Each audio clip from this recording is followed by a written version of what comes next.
rekhraði sem á að vera svona lýsing á því að vír flytur rafeindirnar mjög rólega frá einu málmatómi til annars með hraðanum v. Reyndar þegar þú ýtir á slökkvarann þá kviknar strax á ljósinu vegna þess að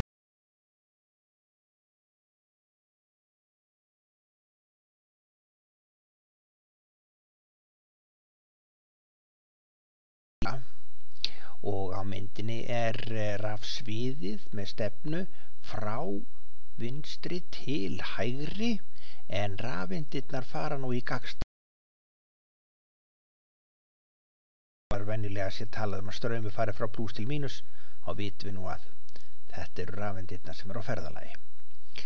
Og á tímanum delta t þá fara rafeindirnar þessa stuttu vegalengd s saman sem hraði sinnum tími og þverskurðarflatarmálið í vírnum kannski a og það þýðir að rafeindirnar í rúmmáli sem þverskurðarflatarmál sinnum vegalengdin koma út úr vírnum.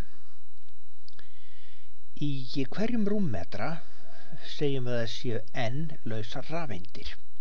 Þannig að hleðslan sem kemur út úr vírnum fjöldi rafeinda í rúmmetra sinnum þverskurðarflatarmálið sinnum vegalengdin sem rafeindirnar fara á tímanum delta t og sinnum hleðsla einnar rafeindar. Þannig að við fáum að straumurinn þessi hleðsla deilt með tímanum og þar þýðir að ef við setjum upp hleðsluna n sinnum a sinnum v sinnum delta t sinnum e og svo deilum við með tímanum delta t, þá erum við komin með möguleika að stytta hérna út delta t og það þýðir að við erum komin með formúlu fyrir straumi sem tekur mið af rekhraða rafeindanna inni í vírnum.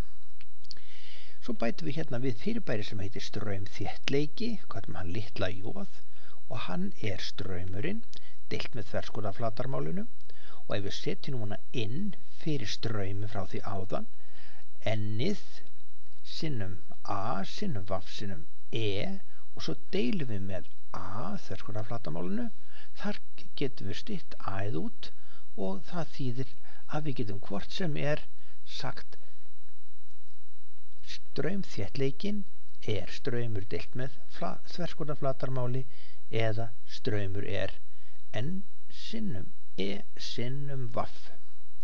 Nú inn í vírnum ríkir örlítið rafsvið sem rekur rafeindirnar áfram eftir vírnum og ef við tínum nú saman þær formúlu sem við þurfum að nota til þess að reikna þetta rafsvið jú spenna deilt með vegalengd og þið munið, þú manst þetta í vírformúlunni, spenna saman sem straumur sinni viðnám og að viðnámið, það hægt að reikna út frá eðlisviðnáminu með því að segja eðlisviðnám sinnum vegalengd vírsins og deilt með þverskurðarflatarmálinu.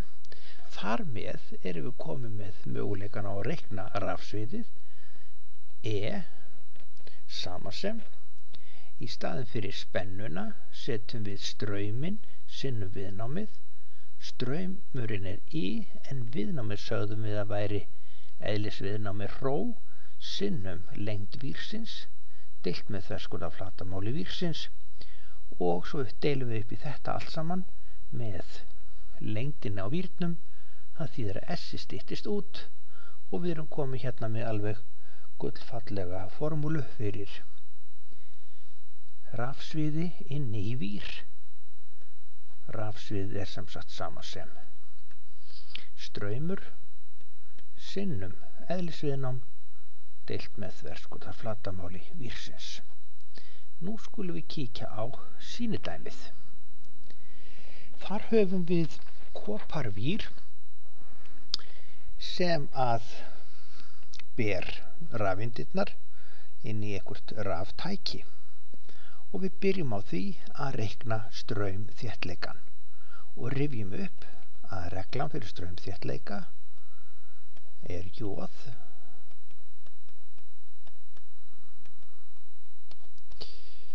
jafnt og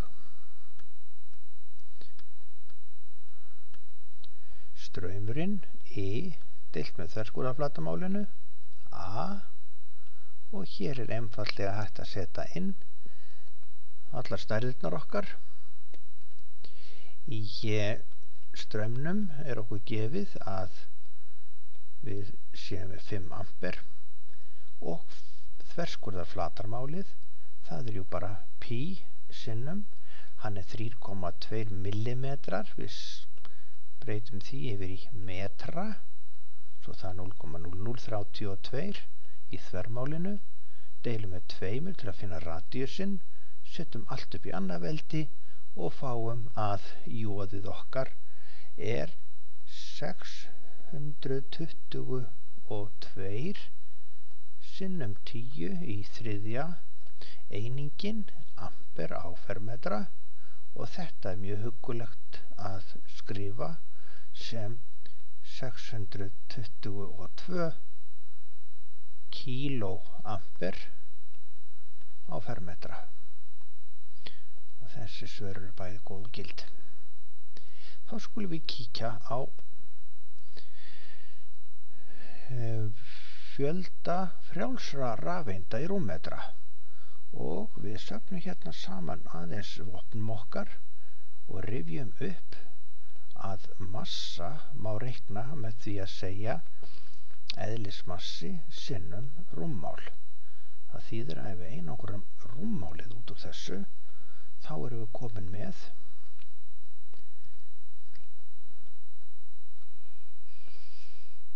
massi deilt með eðlismassa. Já, þetta ágætt. Og við skulum kíkja hérna á hvernig við myndum þá reikna fjöldi rafeinda í rúmmetra, eða við getum bara sagt fjöldi atóma í rúmmetra, því það 1 rafeind á hvert atóm. En dæmi spyr rafeindirnar, og þetta fjöldi rafeinda í rúmmetra. Og þá getum við nefnilega notað hugmyndina mól og sagt að við vitum hver fjöldi í 1 móli af kopar, og svo getum við bara deilt með rúmmálinu sem að móli tekur. Og við vitum að við höfum Avogadrosartölu.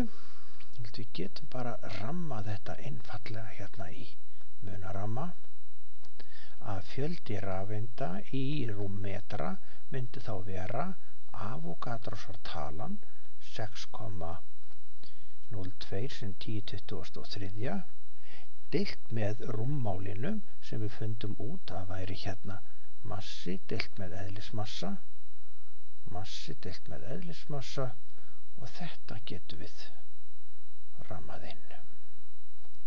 Það þýðir að við setjum inn í þetta tölur, þá Avogadros 6,02 sem 1023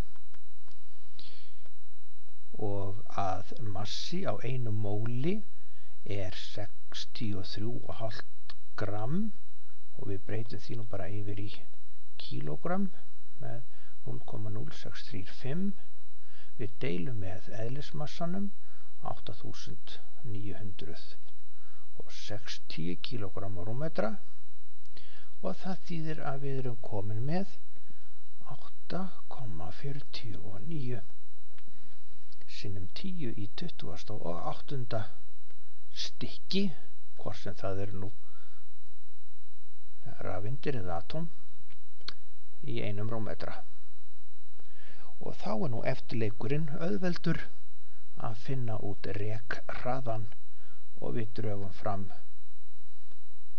regluna hérna rekhraða, að við vorum hérna með, já, það kannski sniðast bara að taka það héðan, að rekhraðinn, hann myndi þá vera rafstraumurinn deilt með